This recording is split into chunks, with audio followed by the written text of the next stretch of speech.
Alan Dalton, thanks for coming in. Welcome to a 50-year celebration of Hadfield, which you've had a big part in. Tell us a little bit about how you came to be at Hadfield.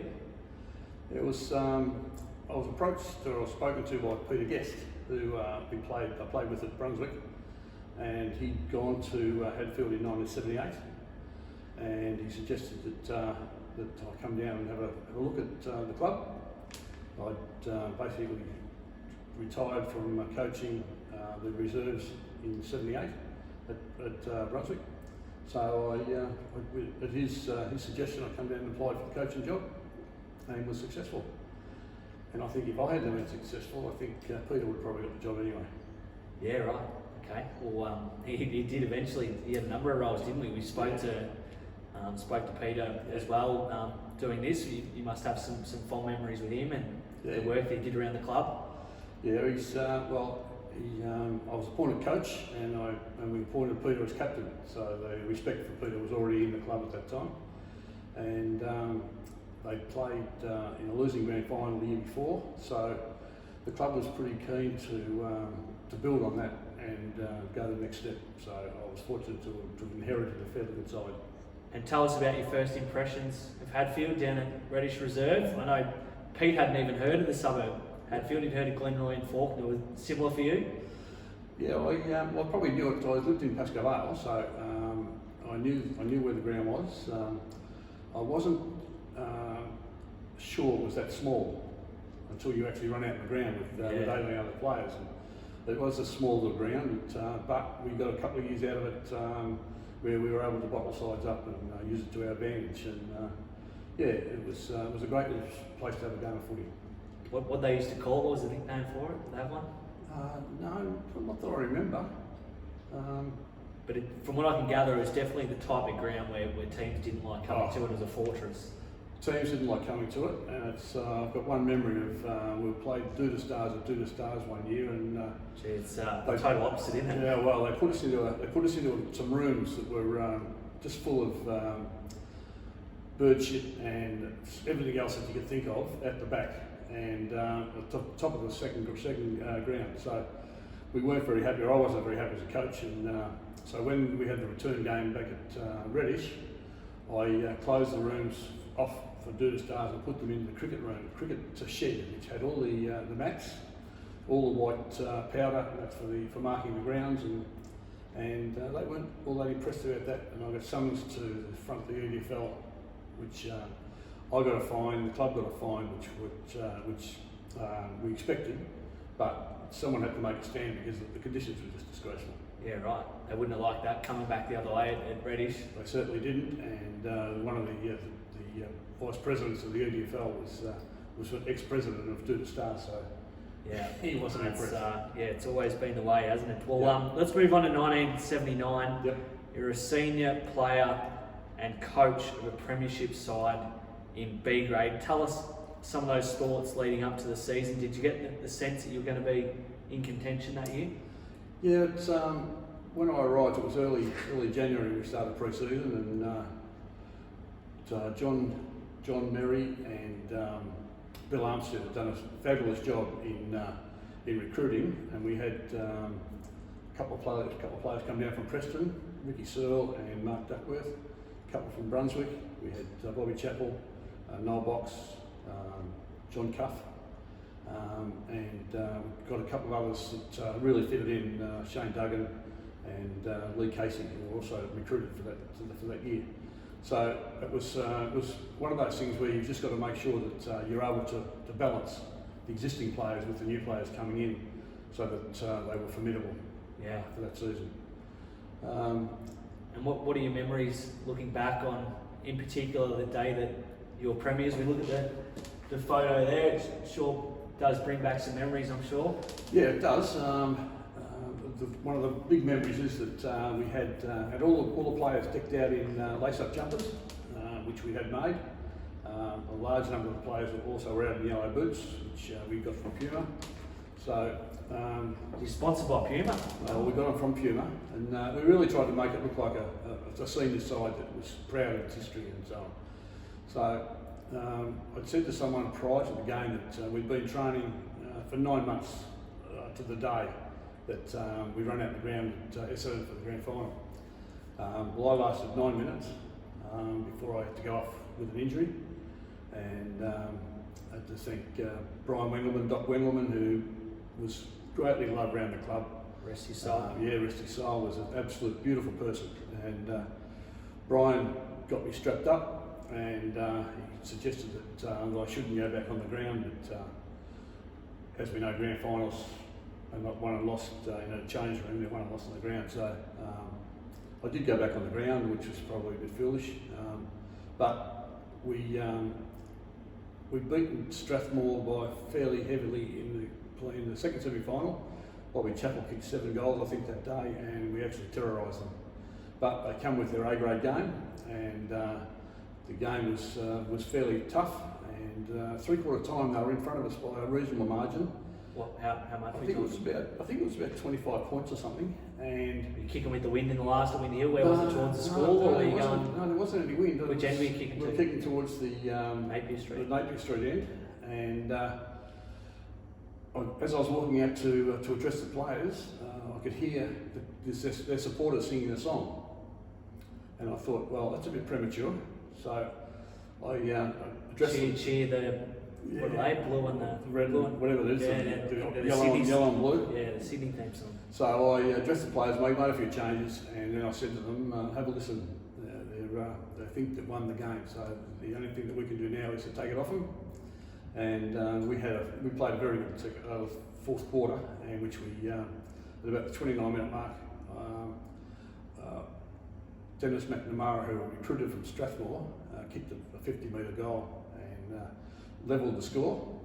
And I still remember to this day, I was standing on the boundary line, and Barry English was running towards the bench to come off. Famous Hadfield name. Yeah, and absolutely fantastic person. And he's a big boy, Barry was, and I knew he was stuffed. But I said to him, mate, you've got to go and take this next knock, and you've got to win it.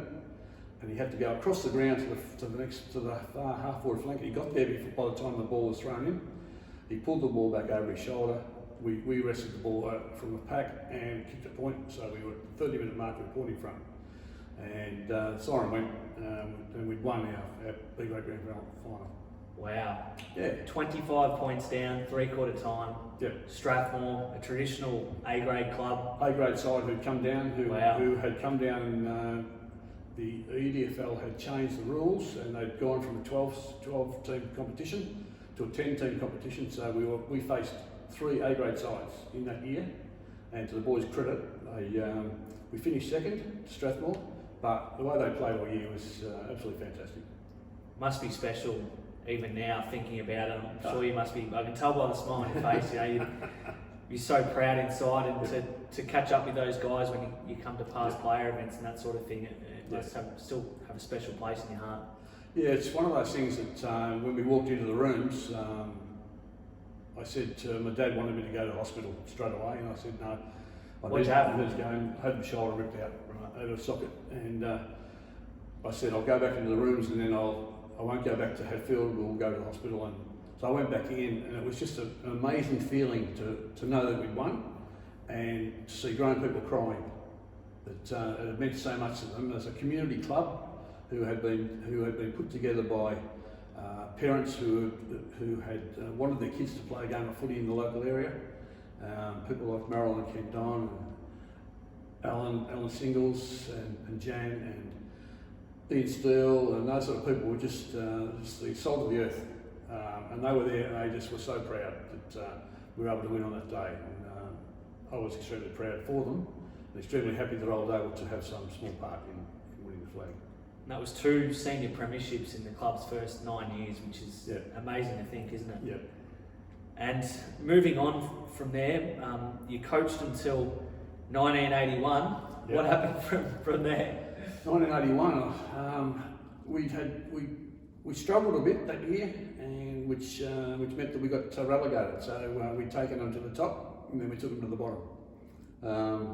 But that was one of the biggest problems that the club's had, I think, through its life, is the recruiting of players and having enough money to match the big sides and the big clubs. it costs a lot of money to put a side on the ground, and we just weren't able to match the sides like Aberfeldy and Strathmore and Pascoe Vale and so on. So we copped our hidings on a couple of games, and ended up being relegated, and so it was time for me to move on and let someone else take the reins. And when you did move on, was there a sense of anger from you, or you still had a good connection with the club? Oh, no anger whatsoever. I loved the time I was here. I loved the people that were involved, and I finished up coaching Super Rules for a couple of years after that. So I kept my hand in. It's one of the things about coaching is that if you haven't been sacked, it's only a matter of time. Your next job, you'll get sacked. So we see that in the AFL all the time. Well, you do say that you went and did a few jobs here and there, and then you ended up back at Hatfield in 1996 when the club was in A grade. How did all that come about? Yeah, well, the club was in A grade, and they just avoided relegation, which was fantastic. We brought a group of people, Gary Datson and Tony Crotty and so on, to the club to assist with the coaching group. And I still remember we did a training session out at Watsonia Army Barracks, in which we went through their training, went through the course they had, through the mud and slush and under barbed wire and all that sort of stuff. And we had a really great group of young players who I thought would have really been a fantastic group to go on with. And I remember the first game we played, it was a past players game out here. And we played Avondale Heights, who won the flag the year before. And at the 30-minute mark, we were a point in front. And in hindsight, it's one of those moves I didn't make, that I didn't rush everyone back to the back line. And I thought the boys had played well enough to play one-on-one, so we did that. They got the ball out of the centre, took it forward, kicked a goal, and we got beat by 5 points. And that, I think, would have set us up for a pretty good season. As it turned out, we got relegated, and history would tell you that I got sacked the next year. So, well, the next year they in fact made the grand final. Yeah. You obviously spoke about the young group of players coming through, and I guess from 1979 to then 1996, there was probably a group of players coming through that whose parents you had a good involvement with back in the 70s. Yep. It must have been a very special feeling to feel that sort of family vibe once again at Hatfield and being part of it. It was. It's always good to come back in. It's always good to feel people like Greg McKercher, who played in that grand final side. Greg and his wife Sally are involved, and Greg's extremely proud of the club, and he works tirelessly to make sure that it stays relevant. And there's people who are coming in all the time. Peter Whittle has been another good example of someone who's stuck after his section, and his time as captain and coach. And I was fortunate enough to be named Coach of the Century a couple of years ago, and I think it would have been pretty close between myself and Peter, who got the nod, because I think he was a great coach for the club. Yeah. And I actually coached against them in '88, and Peter had been rubbed out in the preliminary final, which robbed the club or robbed the team of a very, very good leader, and they missed him badly on that day. Yeah, it's funny. I reckon Hatfield's been riddled a little bit by blokes getting suspended in prelim finals. Perhaps a little bit of an issue with discipline across the years, but that's a vibe that I've been getting from speaking to a few players. But you're here across 3 decades as a coach, just about. Talk to us about some of the players you had, some of the superstars, some of the ones that just come back into your mind. You're like, he was a gun. Yeah, well, I look at the guys that we got in '79, and the players we got from the VFA were all very good players. Shane Duggan, who came across from Carlton, had very, very good skills, and he could go both sides of his body.